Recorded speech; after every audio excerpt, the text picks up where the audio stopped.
विश्वविद्यालयों को लेकर एक जंग छिड़ी हुई है। इसी क्रम में बलरामपुर जनपद के करीब जो लोग हैं अपने घरों से निकलकर इसमें विरोध प्रदर्शन में आ गए हैं और विश्वविद्यालय की मांग बलरामपुर जनपद में बनने के लिए मांग कर रहे हैं।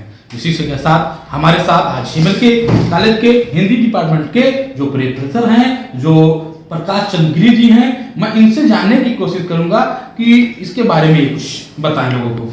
जी, आपका स्वागत है हमारे बारे में। बहुत धन्यवाद। जब भी विश्वविद्यालय की मांग चली है, चूँकि हम लोग सीधे तौर पर विश्वविद्यालय से जुड़े हुए हैं, बलरामपुर जनपद का दुर्भाग्य है कि ये शिक्षा ही नहीं बल्कि तमाम सारे विकास के मानकों में अभी प्रदेश में बहुत निचली पादान पर है। हम लोग चूँकि यहीं के रहने वाले हैं, यहीं पैदा हुए, यहीं हमारी पढ़ाई हुई, यहीं हम सेवा में आ गए, इसलिए जाहिर सी बात है कि इस पूरे क्षेत्र से, इसके विकास से हम लोगों का एक बड़ा संवेदनात्मक रिश्ता है। हम लोग पहले इस कॉलेज का जब एफिलेशन बहुत पहले जब ये कॉलेज शुरू हुआ, शुरू में आगरा विश्वविद्यालय से था, फिर गोरखपुर विश्वविद्यालय से था। 1975 में जब अवध विश्वविद्यालय बना तो अवध विश्वविद्यालय से इसको जोड़ दिया गया। अवध विश्वविद्यालय में जाने में हम लोगों को कोई दिक्कत नहीं होती थी, ठीक था, काम चल रहा था, जब तक 1997 में जब गोंडा से काट के मायावती जी ने इसको जिला अलग बनाया, बलरामपुर और श्रावस्ती जिले बने, तब हम लोगों को ये उम्मीद हुई थी कि हाँ शायद अब कुछ विकास की राह पर तेजी से बढ़ेगा। फिर उसी साल देवीपाटन मंडल को मुख्यालय बनाने की घोषणा की। कल्याण सिंह जी जो तत्कालीन मुख्यमंत्री थे, वो उस देवीपाटन मंडल का मुख्यालय जो दक्षिणी गोंडा के प्रभावशाली नेता थे, वो उस समय गोंडा में खींच ले गए। इसके बाद फिर ये विश्वविद्यालय की चर्चा बहुत पहले से चल रही थी। हम लोग जब भी नेताओं से मिलते थे, मांग करते थे कि ये दो भारत रत्न देने वाला, हमारे ख्याल से बलरामपुर में शायद इकलौता जिला होगा बलरामपुर की जहाँ के 2 कर्मवीरों को भारत रत्न मिला। परम श्रद्धेय अटल बिहारी वाजपेयी जी जो हमारे देश के पूर्व प्रधानमंत्री रहे, और नानाजी देशमुख जी जो राष्ट्रीय स्वयंसेवक संघ के बहुत बड़े कार्यकर्ता और नेता रहे, जिन्होंने यहाँ जानकी नगर में जयप्रभा ग्राम स्थापित करके इस क्षेत्र को एक नई बुलंदियों तक पहुँचाया और महामहिम राष्ट्रपति जी का पहली बार इस जनपद में, इस क्षेत्र में आगमन हुआ। तो इन दो भारत रत्न कर्मवीरों की कर्मभूमि रहने के बावजूद बलरामपुर में विश्वविद्यालय ना आ पाए, ये कितने बड़े दुर्भाग्य की बात थी। तो आप मेरी ये फेसबुक की पोस्ट देख सकते हैं कि हम लोग अपने काम से, हाँ फिर देखिए विश्वविद्यालय के साथ क्या हुआ कि जब अखिलेश यादव जी की सरकार थी सपा की, तो उस समय माता प्रसाद पांडे जी विधानसभा अध्यक्ष थे। वो बड़े प्रभावशाली और वरिष्ठ नेता समाजवादी पार्टी के थे। उन्होंने एक अपना ड्रीम प्रोजेक्ट बनाया कि हमको अपने विधानसभा क्षेत्र में एक विश्वविद्यालय बनाना है। उन्होंने वो विश्वविद्यालय बनाया और उसका जो मुख्यालय है वो इतनी इंटीरियर में सिद्धार्थनगर जनपद में कर दिया गया कि हम लोगों का देवीपाटन मंडल के 2 जिले बलरामपुर और श्रावस्ती को सिद्धार्थनगर विश्वविद्यालय से जोड़ दिया गया और गोंडा और बहराइच को अवध विश्वविद्यालय से रहने दिया गया। ये बड़ी विसंगति थी। सिद्धार्थ विश्वविद्यालय जब कायम हुआ 2016 में, उस समय हम लोग इसका विरोध किए कि नहीं, वो सिद्धार्थनगर भोजपुरी भाषी क्षेत्र है, वहाँ गोरखपुर का पाठ्यक्रम चलता है, हम लोगों का अवध क्षेत्र का ये जिला है, हमारे बलरामपुर में अवधी बोली जाती है। उस समय भी हमने आंदोलन किया। आप सबको याद होगा कि हम उस समय ददन मिश्रा जी सांसद हो गए थे, उनको लेके हम लोग गए, राज्यपाल से मिले, राम नाईक जी राज्यपाल थे, तो उनको हमने सारी विसंगति बताई कि सिद्धार्थनगर विश्वविद्यालय में बलरामपुर जनपद का जुड़ना ये कतई उचित नहीं है, क्योंकि वो भोजपुरी भाषी क्षेत्र है, ये अवधी भाषी क्षेत्र है। लेकिन उसमें कुछ नहीं हुआ, चूँकि 2012 से 17 तक सरकार थी अखिलेश जी की, और उस समय जो उन लोगों ने चाहा वही किया, विश्वविद्यालय वहाँ बन गया और मजबूरन हमारा ये इतना पुराना और प्रेस्टिजियस, इतना गौरवशाली महाविद्यालय वो सिद्धार्थनगर से जोड़ दिया गया। फिर इसके बाद अभी दिसंबर 21 में ये नीतिगत निर्णय उत्तर प्रदेश में प्रभु योगी जी की सरकार ने लिया कि हाँ, हम प्रदेश के हर मंडलों में एक विश्वविद्यालय बनाएंगे। जब भी मेरी मुख्यमंत्री जी से 1-2 बार मुलाकात हुई है, मैंने उनसे हमेशा इस जनपद की पिछड़ी जो शिक्षा की स्थिति है उसके बारे में उनसे निवेदन किया। मैं ये भी कहना चाहूँगा कि मुख्यमंत्री जी बहुत गंभीर हैं, वो जानते हैं इस जिले की सारी स्थिति जानते हैं। उन्होंने कहा कि नहीं, हाँ बलरामपुर बहुत पिछड़ा जिला है शिक्षा के मामले में, हम विश्वविद्यालय बनाएंगे। लेकिन जिस दिन विश्वविद्यालय की घोषणा हुई उसी दिन आप ये मेरी फेसबुक पे जाके, ये 13 दिसंबर 21 की पोस्ट है, आप ये देख सकते हैं कि हम लोग गए थे एक मीटिंग के लिए अपने वहाँ विश्वविद्यालय में। तो वहीं हमको ये पता चला कि अरे वो तो जो देवीपाटन मंडल में बनने वाला विश्वविद्यालय था वो तो गोंडा में जा रहा है।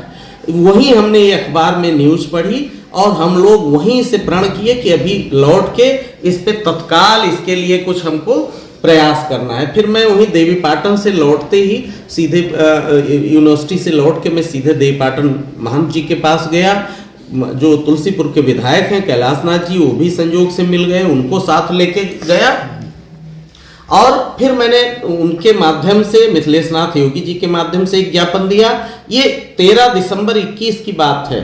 फिर हमने कॉलेज में दूसरे दिन आकर सबको जोड़ा, अपने साथियों को और अपने महाविद्यालय के संरक्षक महोदय जो हमारे महाराजा बलरामपुर हैं उनसे भी राय विचार करके उन्होंने कहा कि नहीं, आप लोग अपनी बात पहुंचाइए। हमने प्रधानमंत्री जी को, राज्यपाल जी को, ये जो विश्वविद्यालय की जो बताए हैं आप, या ये आपने जो 2021 में डाली थी? 21 का, ये 21 में ही घोषणा हुई थी। अच्छा, ये 2021 में घोषणा? ये 13 दिसंबर 21 की, देखिए मैं 13 दिसंबर 21 की मेरी पोस्ट है, ये 12 दिसंबर का ये अखबार है। आप लगातार मांग करते हैं? लगातार पहले दिन से कि विश्वविद्यालय बलरामपुर में होना चाहिए। लेकिन जब हमने कई जगहों पर पत्र भेजा तो बलरामपुर में एक अजीब सी पिछड़ी मानसिकता है कि यहाँ क्रेडिट लेने वाले लोग कूद पड़ते हैं। आप बलरामपुर शहर का इतिहास पता कर लीजिए, जो लोग ईमानदारी से जानते हैं कि हाँ बलरामपुर महोत्सव की शुरुआत मैंने कराई, राज्यपाल से मिला, उसके लिए मुख्यमंत्री से मिला और जिलाधिकारियों से मिलकर उसको शुरू करवाया। उसमें क्रेडिट लेने की होड़ में अंततः वो एक इतनी अच्छी परंपरा थी, उसको लोग चाट गए यहाँ के नेता लोग। इसी तरह विश्वविद्यालय बनाने में भी ऐसे लोग कूद गए जो जब दिसंबर 21 में ये गोंडा जा रहा था तब कहीं जिनका आता पता नहीं था, वो 10 दिनों से पूरे जिले में विभिन्न पार्टियों के नेताओं को लेके अपना एक शो बना रहे हैं। इससे हमको ये खतरा होता, उसमें सब हमारे मित्र लोग ही हैं, मैं किसी की उसमें आलोचना नहीं करता, लेकिन हमारा मकसद क्रेडिट लेने का नहीं है। हमारा मकसद ये है कि विश्वविद्यालय बलरामपुर जिले में आए, क्योंकि बलरामपुर जिला डिजर्व करता है इस बात तो के लिए। अब गोंडा में ये चल रहा है, गोंडा के भी लोग मांग कर रहे हैं, तो आप क्या चाहेंगे बलरामपुर में होना? देखिए, उसके पीछे सीधा तर्क जिसे आप सब भी समझ सकते हैं कि गोंडा में ऑलरेडी देवीपाटन मंडल का मुख्यालय बनाया जा चुका है, वहाँ कमिश्नर का आवास और जो भी मंडल स्तरीय अधिकारियों की जो इंफ्रास्ट्रक्चरल सुविधाएं होती हैं वो पूरी व्यवस्थित की जा चुकी हैं। दूसरी चीज, गोंडा फैजाबाद से मात्र 60 किलोमीटर की दूरी पर है अयोध्या, और गोंडा के जितने कॉलेजेस हैं वो अयोध्या अवध विश्वविद्यालय से, डॉक्टर राम मनोहर लोहिया अवध विश्वविद्यालय से जुड़े हैं, उनको दिक्कत नहीं है। बलरामपुर जिले के लोगों को हमेशा ये दिक्कत सहनी पड़ी। अगर वो अवध विश्वविद्यालय से जुड़ते थे तब भी 100 किलोमीटर का सफर करते थे, और अब तो सिद्धार्थ विश्वविद्यालय से जुड़े हैं तो 140 किलोमीटर का सफर। विश्वविद्यालय बलरामपुर में बनना चाहिए, बलरामपुर में बनना चाहिए। लगातार आप मांग करते हैं? लगातार पहले दिन से मैं इसकी मांग करता आ रहा हूँ, और मेरी आपके माध्यम से पूरे सरकारी मशीनरी से और जो भी सक्षम निर्णय लेने वाले हैं उनसे मेरी अपील है कि कम से कम अपने ही दल के 2 वरिष्ठ नेताओं को श्रद्धांजलि स्वरूप उनके नाम से अगर नहीं हो रहा है तब भी ये अटल जी की और नाना जी की कर्मभूमि रही है, इससे बड़ा गौरव और किसी जनपद का क्या हो सकता है। और इसके बाद आप विश्वविद्यालय घोषित कर रहे हैं मां पाटेश्वरी के नाम से, और उसको भी लोग गोंडा में ले जाने के लिए पूरा षड्यंत्र लोगों ने कर लिया, जमीन दिखवा लिया, नापी करवा लिया, कमिश्नर की रिपोर्ट लगवा ली। ये सब जब मुझे पता चला तब मैंने दूसरे दिन से इसके लिए आंदोलन करना शुरू किया। यहाँ विद्यार्थी परिषद के लड़कों को इसके लिए हम लोगों ने जोड़ा, उन लोगों ने जुलूस निकाला, तो मुख्यमंत्री जी के संज्ञान में ये बात आ गई। तो वहाँ का जो पैसा था वो रुक गया, वहाँ गया नहीं तो अब तक गोंडा में शायद ये बनना शुरू हो गया होता। अब की जो पिछले बजट में जब 50 करोड़ रुपया महाराज जी ने डिसबर्स किया इस विश्वविद्यालय के लिए, तो गोंडा की वो शक्तियाँ फिर सक्रिय हुई। तो फिर मैंने एक पोस्ट लिखा और फिर मैंने अपने पुराने सारे पत्रों को फिर से मेल किया। तब तक खैर यहाँ के विधायक, जो स्थानीय विधायक हैं, जो तुलसीपुर के विधायक हैं, सभी लोग इसके लिए आवाज उठाने लगे। लेकिन इस जिले में, इस शहर में कुछ ऐसे लोग हैं जो बिना मतलब किसी बात का क्रेडिट लेने के लिए चारों तरफ घूम घूम के किसी मसले की गंभीरता को समझे बिना, किसी मसले की मूलभूत आवश्यकता, उसकी मांग, उसके इतिहास, वर्तमान, भूगोल को जाने बिना बस शोबाजी करने लगते हैं सोशल मीडिया पे, अखबारों में, इधर उधर, विश्वविद्यालय। चलिए ठीक है, आप कीजिए, लेकिन आप जो उसकी मूल लड़ाई रही है, जहां से हमने शुरुआत की, उसको आप बिल्कुल विस्मृत किए हुए हैं, तो अच्छी बात नहीं है। तो आप देख रहे थे हमारे साथ MLK पीजी कॉलेज के डिपार्टमेंट हिंदी के ये प्रोफेसर, जो हमारे साथ ओम प्रकाश चंद्र गिरी जी थे, जहां इन्होंने बताया कि ये विश्वविद्यालय की लगातार मांग करते आ रहे हैं। इन्होंने 2021 में भी अपने फेसबुक पर दिखाया, पोस्ट डाले थे। इनके द्वारा लगातार मुख्यमंत्री जी से व और अधिकारियों से मांग की जा रही थी और इन्होंने मेल द्वारा तमाम विश्वविद्यालय की लगातार मांग करते आ रहे थे। जहाँ इन्होंने बताया कि ये जो विश्वविद्यालय बलरामपुर जनपद में बनना चाहिए, क्योंकि जो यहाँ जो मंडल है देवी पाटन मंडल के नाम से है, तो मंडल भी वहीं पर है, जो मुख्यालय भी गोंडा में ही है। लेकिन बलरामपुर जनपद में ये हमारा जो पिछड़ा जिला है, यहाँ शिक्षा का जो बहुत कम लोग हैं, यहाँ पढ़ लिख नहीं पाते हैं, इसलिए यहाँ पर विश्वविद्यालय होना चाहिए। क्योंकि जो विश्वविद्यालय आया है शक्तिपीठ देवी पाटन माँ के नाम से आया है, तो देवी पाटन माँ यहीं पर है, तुलसीपुर में है, बलरामपुर में है। तो बलरामपुर जनपद में ये विश्वविद्यालय बनना चाहिए और ये लगातार अधिकारियों से व मुख्यमंत्री से मांग करते आ रहे हैं। बलरामपुर, नमः भारत, अमित कुमार।